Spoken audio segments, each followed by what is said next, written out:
అనడానికి లేదు, ఎందుకంటే వైసీపీని అంటే జగన్ అన్నట్టే. ఒక సందర్భంలో ఆయన పేరు కూడా ప్రస్తావించారు.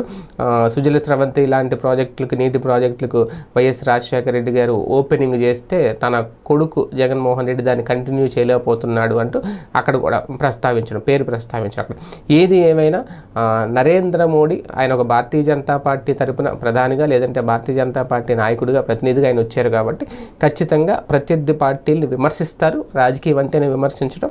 అదే నేపథ్యంలో ఆంధ్రప్రదేశ్లో వాళ్ళ కూటమి అధికారంలోకి రావాలనుకుంటున్న నేపథ్యంలో ప్రస్తుతం అధికారంలో ఉన్న ప్రభుత్వ లోపాలను ఎత్తి చూపించడం, అందులోకి ప్రధాన హోదాలు అంటే ప్రధానంగా విశాఖకు సంబంధించి రైల్వే జోన్ విషయంలో చేసిన కీలక వ్యాఖ్య ఇప్పుడు సంచలనంగా మారుతుంది. ఎప్పటి నుంచో రైల్వే జోన్ ఇవ్వట్లేదు, రైల్వే జోన్ రావట్లేదు, రైల్వే జోను ఇవ్వకపోవడం కేంద్రం పాపమే అని చెప్పి వాళ్ళకి అంటగట్టేస్తున్న నేపథ్యంలో మేము ఎప్పుడో శాంక్షన్ చేసేసాం, రాష్ట్ర ప్రభుత్వం భూములు ఇవ్వట్లేదు అని చెప్పడమే